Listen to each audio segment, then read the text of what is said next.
Hello everyone, my name is Philip Mallis and today I'm going to take you through my newest mapping project. This one was an idea that came from Twitter, and this was basically to make a banh mi price index for Melbourne. For those of you who aren't familiar with banh mi's, they are a delicious sandwich food that are made at many Vietnamese bakeries and other shops right across Melbourne and Victoria. I ended up finding almost 300 shops in Greater Melbourne that sell banh mi or some version of it, and that's what we're going to look at today. So the first thing that I had to do was to make a database or compile all the information of where the banh mi shops were and what their prices were. This was much harder than I had originally thought. The main reason being is that many shops don't actually have a presence online. Or if they do, it's through a third party like a reviewer or someone's taken a photo of their menu or something like that. So obviously I don't have the time or the resources to go to every single suburban shopping strip in Melbourne and note down where there are or aren't banh mi shops.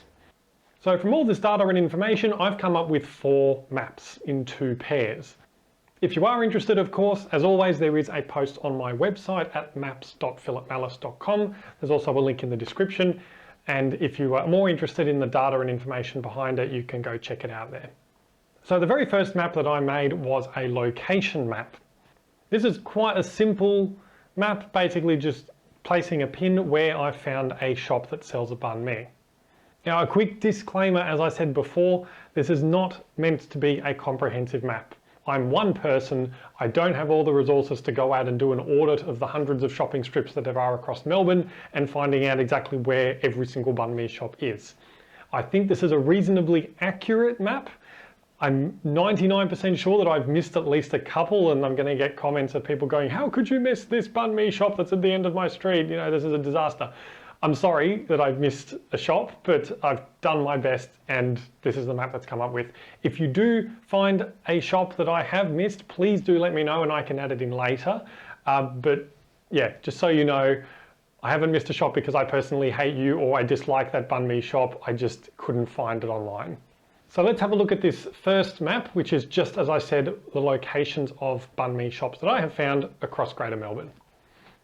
So basically what we've got here is a leaflet map, for those of you who are interested in that. And I've loaded in the banh mi locations as a GeoJSON file. And all this code and information is available on my GitHub page, which again, I've linked to in the description if you're interested in having a play. So this gives us some good information. If you're after a basic location map about where things are, this will give you what you need. Every pin, when you click on it, will come up with the name of the shop as well as the address. There is an accompanying map to this. As I said before, I've got 2 map pairs. And the accompanying map for this one is a heat map, which was part of the original request. This isn't prices, this is just locations. So if you load this up, you can see here it's another leaflet map. Again, for those of you who are interested, it's based on Leaflet. And it uses a plugin for Leaflet, which allows it to generate heat maps off GeoJSON files. And that's what I've got here.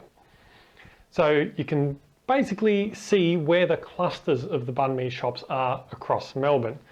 If you zoom in a little bit, you can start to see, you know, obviously the CBD has the highest concentration of banh mi shops anywhere in Melbourne. That's got, I can't remember, it's got like 30 or 40 banh mi shops or maybe even more. You can see there's a bit of a cluster around Footscray, St Albans. There's an interesting cluster around Hughesdale, Oakley and Chadstone, which I wasn't expecting. Springvale, Mount Waverley, Mitcham, and a few other different places. So if you have a bit of a scroll around your neighbourhood or place you're interested in, you will find basically where these shops are clustered together. So that's the first pair of maps that are just focused on locations. The second pair of maps is based on that second aspect that was in the original request on Twitter, and that was prices. This one was much harder and more time consuming to find the information for obvious reasons. There is of course more information in the blog post linked below, but I'll give you a quick overview of some of those constraints. The first was obviously the price point. There's many different types of banh mi that you can buy. You can buy a chicken one, you can buy a tofu one, you can buy a crispy pork one, and I ended up settling on crispy pork or roast pork as the benchmark price. The reason for this is that almost every banh mi shop that I know of or have been to has crispy pork or roast pork on the menu.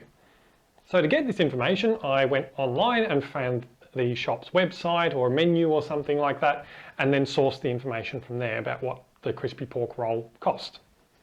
The second thing that was quite difficult was that I could not find prices for a surprisingly high number of shops. I established a kind of rough guide for myself when I was coming up with the price to put in the database. So if I couldn't find a price from around a year ago or thereabouts, then I would just leave it blank.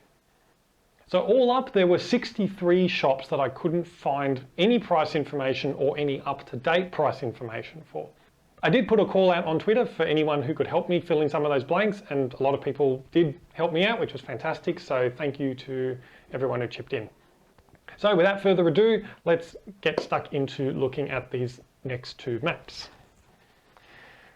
So we have our first one here, which is the suburb map. So this shows you the mean price of a banh mi, that's a crispy pork banh mi, again, in suburbs in Greater Melbourne. It showed some unexpected results, and the main reason for that is that because we're doing it by suburb, which is quite a small area, most suburbs only had a handful of banh mi shops. The reason for this is that the sample size is very small, and what that means is that if you have, for example, one shop that's particularly expensive in a suburb and there's no other banh mi shops in that suburb, it shows up as being an expensive banh mi for that entire area. So personally, I would take this map with a grain of salt, but I made it because that was the original request, sort of. So what I did instead was make a second map, which we're going to bring up now, showing the banh mi average price per local government area across Melbourne. What this does is that it expands the geographic area significantly and increases the sample size by a lot. So we get a better idea of what a banh mi price is in certain parts of Melbourne. What this ended up showing was that Hobsons Bay and Mornington Peninsula have the highest mean price for a banh mi across Melbourne, and Whittlesea and Kingston have the lowest. This is not quite what I was expecting, and not what I think others were expecting as well on social media when we were talking about this. Places like Maribyrnong and Brimbank and Greater Dandenong incorporate places like Springvale, Footscray and St Albans, which I guess traditionally have more banh mi outlets and have a lot of the older ones. So I kind of expected these places to be a bit cheaper, and they are definitely on the cheaper side of the index, but they're not as cheap as some of these other areas. So I'm not sure what's happening there. The sample sizes across each local government area were reasonably similar. Obviously, the City of Melbourne has quite a high concentration, given that it is the CBD. But that was quite a surprising result for me, and I'm sure others will come up with different interpretations as well. So that's a quick summary of the 4 banh mi maps that I have made for Melbourne. As I said, there is a post on my website with more details, which I've linked in the description below. And obviously there's a lot more data and background to this than meets the eye. If you're interested in seeing more of these videos where I talk about maps, please let me know in the comments and give this video a like, and please subscribe to my channel. Thank you so much for watching, and happy mapping.